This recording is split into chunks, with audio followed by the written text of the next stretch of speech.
Hello Sagittarius, and welcome to your February 2025 tarot card reading. Let's go ahead and get started here with an oracle card.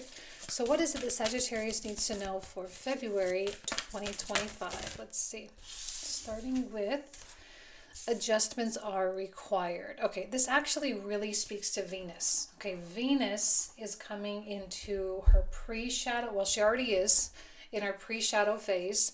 She'll be moving through Aries throughout the entirety of February, where she will actually retrograde at 10 degrees of Aries on March 1st. So kind of have that building up. Venus is going to really demand that things adjust. Okay, so let's see what else comes out here with my oracle, with my animal spirit oracle. Let's see what else for Sagittarius here.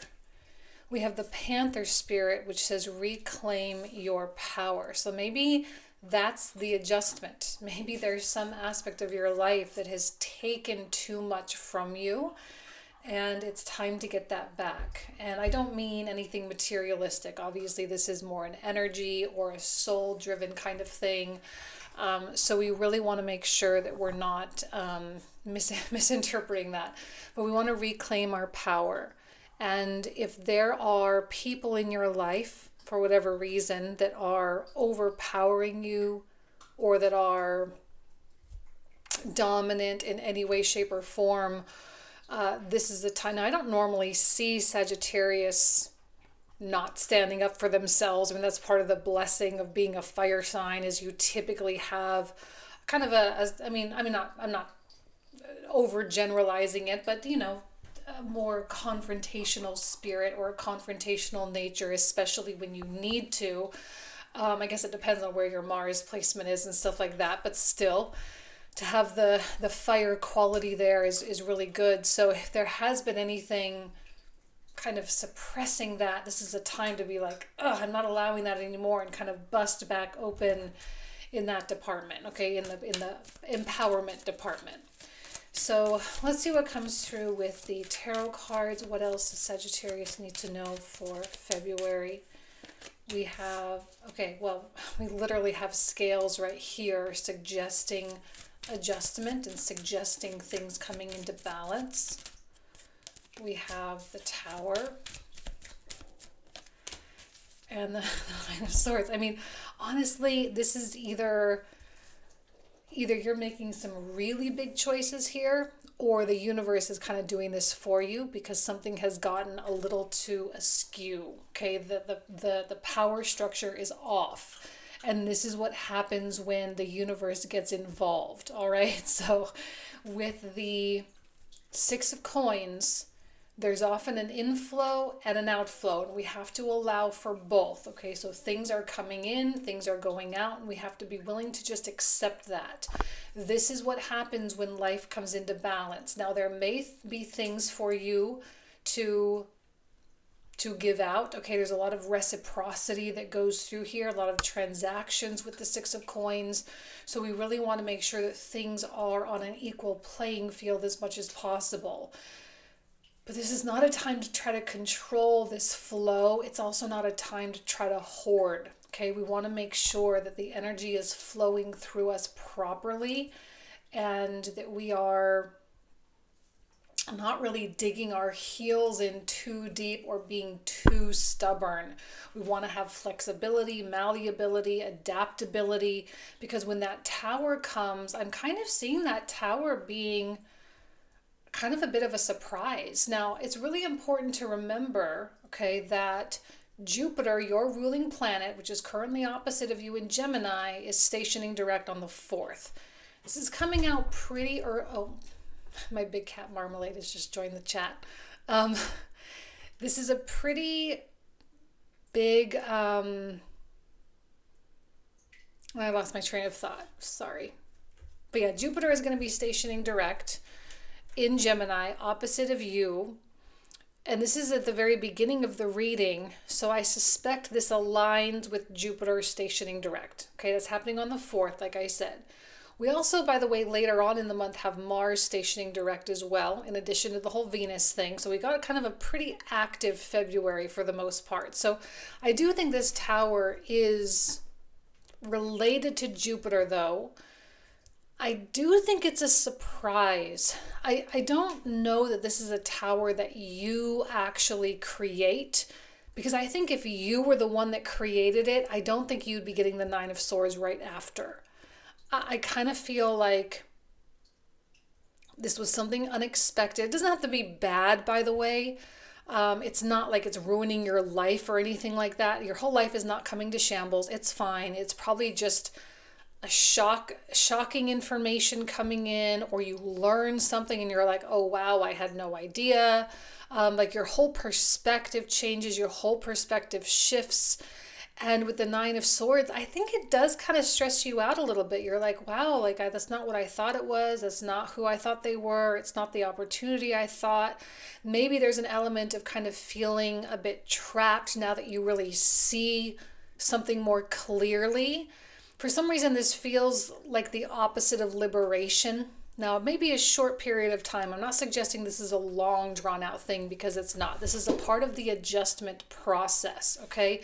Something has to come to light, though. Something has to come shattering down, and that does seem to put you in some kind of a box or some kind of a locked situation that might be difficult to get in or out of.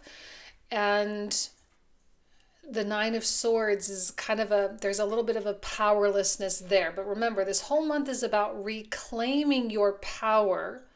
So this has to happen in order for you to have something to reclaim, okay?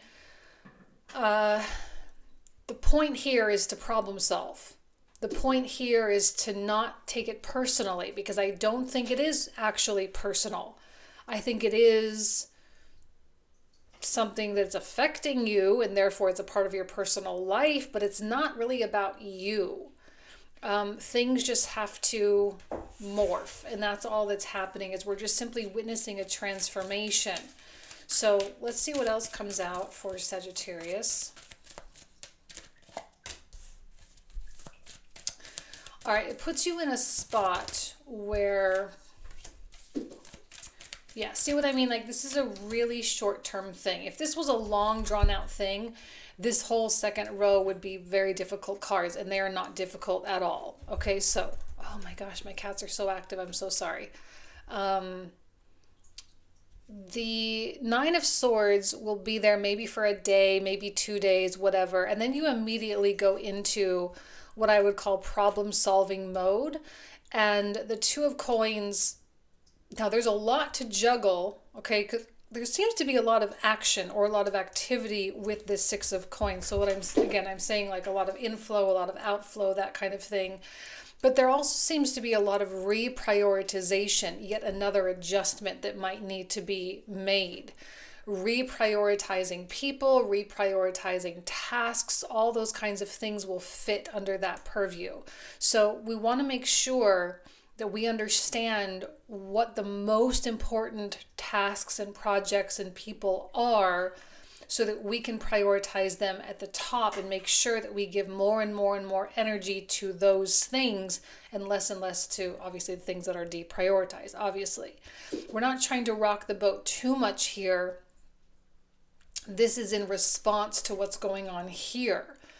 It's like the universe is sort of forcing your hand, and it's saying you can't keep going in this direction like this, because there are other things that need you, other things that need your eyeballs, that need your time, need your knowledge, need your wisdom, need you to apply things into. So I think the universe is really kind of like jerking you into a new pathway here.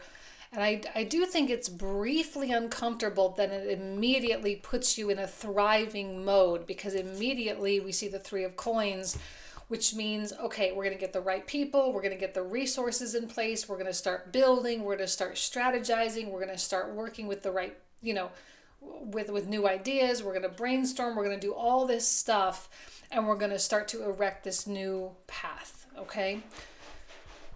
So I do like the Three of Coins a lot, because there are other people involved. It's not just you, and you're not putting yourself in a scenario where you have such a heavy burden on yourself. All right. And maybe that's a part of why this had to happen here, was because you were trying to do too many things by yourself, okay? And maybe something fell through the cracks or whatever. So I like, bringing on counsel, advisors, hiring professionals, asking friends, neutral third parties for advice.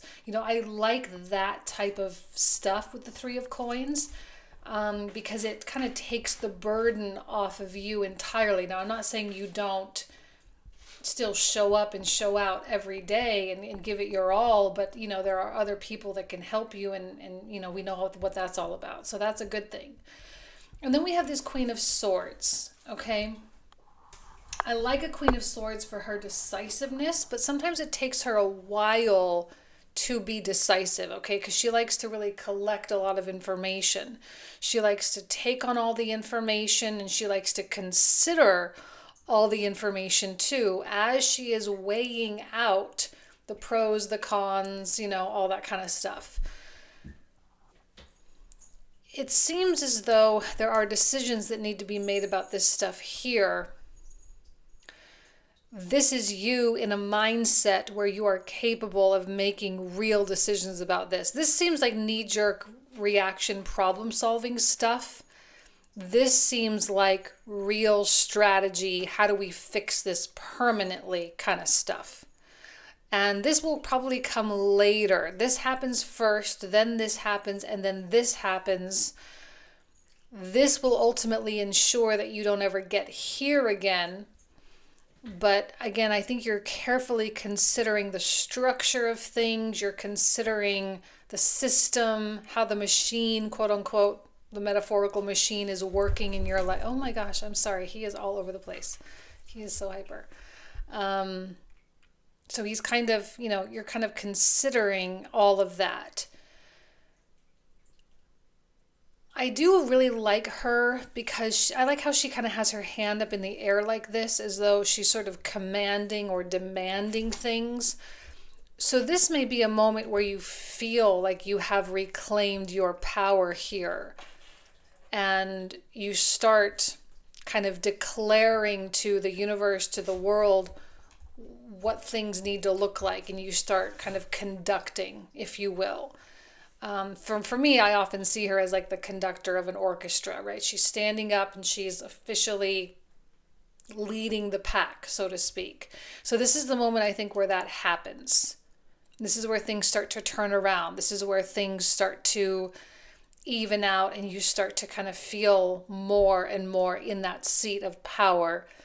But there are still more, there's a lot of adjustments I'm seeing. Okay, this is probably the first really big one, and then this, and then even this. Even she is saying, okay, but we still need to tweak what's going on here. I actually think you're going to kind of have a pretty heavy priority list, meaning there are a lot of things that you want to prioritize. But when she really kicks in, you realize that your list has to go from like this long to like this long. And you realize like, okay, I can't prioritize all that the way I would like. There are going to be some things that I absolutely have to cut off of this agenda because it just is not going to work, okay? She can be a little bit brutal there, but it is not without consideration. That's what I mean, right? She's really considering things. So whatever has to be cut is a very well thought out cut. It's not haphazard at all. So let's see what comes out. Final row for Sagittarius. What else does Sagittarius need to know here? Okay.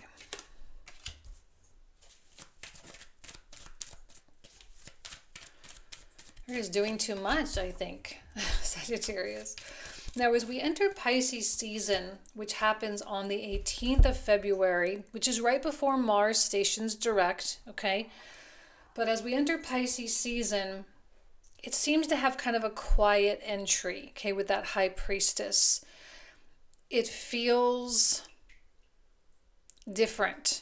Things are different at that point. I almost want to say, now this is weird for Pisces season because Pisces is the other season that is ruled by Jupiter. Okay, and usually Jupiter ruled seasons, Sag and Pisces, they tend to be pretty good, pretty festive. There's a lot of hope in the air, a lot of optimism, belief, faith, all these beautiful things. But this does feel a little bit somber or a little melancholy as we kind of come in with the High Priestess here. It comes in quietly, it comes in with a knowing that things are different. And immediately we get the Five of Cups, which suggests kind of the mourning period, where there's a little bit of mourning for the things that were lost or the things that were sacrificed. Now, last month in January, I brought up the North Node coming into Pisces and immediately coming into this conjunction with Neptune. And this conjunction really demanded sacrifice.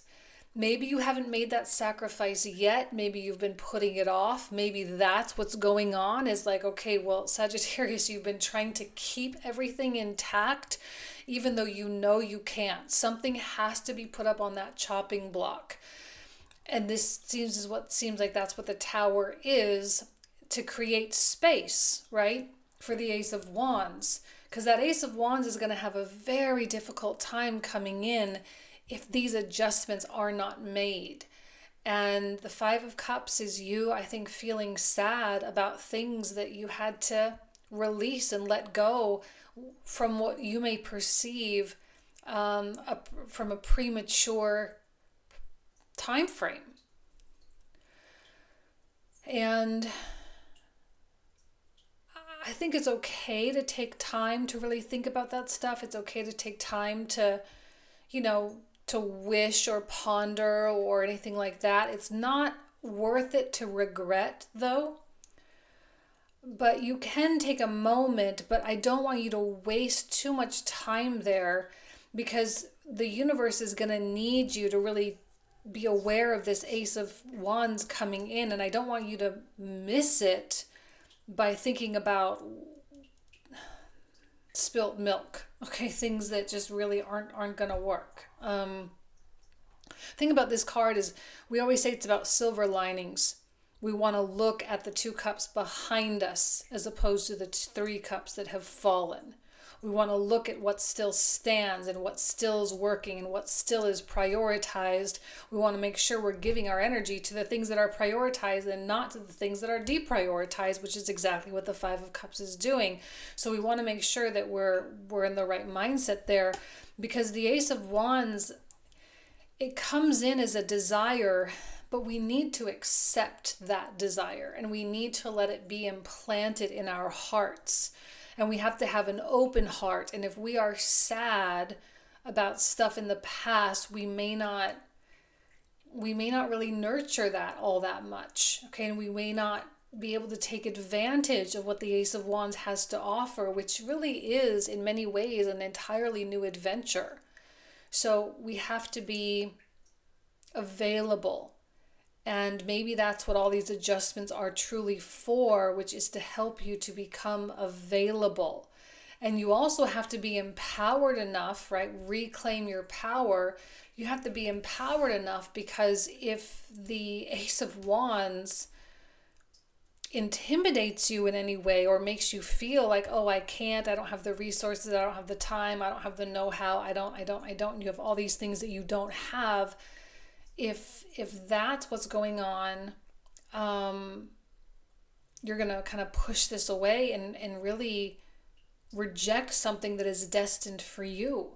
So we want to be in that empowered state so that we feel deserving and ready for that Ace of Wands, which the universe has determined that you are. Okay?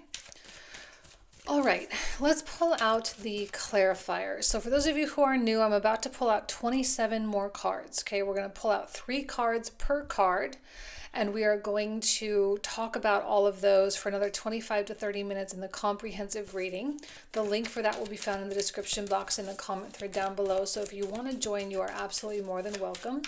So let's see what comes through for you, Sagittarius, here with the 6 of Coins. Okay. King of Swords, 10 of Cups, Page of Swords.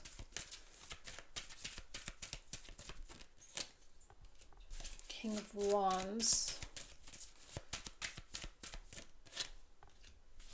Strength. Beautiful. Really happy that Four of Wands came out. That's a great card. Nine of Swords. The Page of Wands. The Ten of Swords. And Ten of Wands. Okay, that is a very heavy Nine of Swords. But again, it doesn't last all that long, but it definitely puts you to work. King of Coins. Ace of Cups. Oh, two aces. Beautiful. Wow, an Emperor. Another High Priestess. Seven of Cups. Two of Wands. Queen of Cups. Nine of Cups. Oh, definitely that one. Three of Wands. Beautiful. Kind of a patient energy. Three of Cups. Knight of Swords. Knight of Swords does not feel like you at all. Eight of Coins, excuse me. Eight of Wands. Death.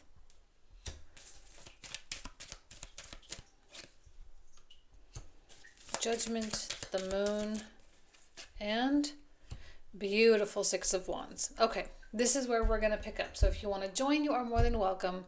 Thank you so much, Sagittarius. Have a great month, and I'll talk to you soon. Take care.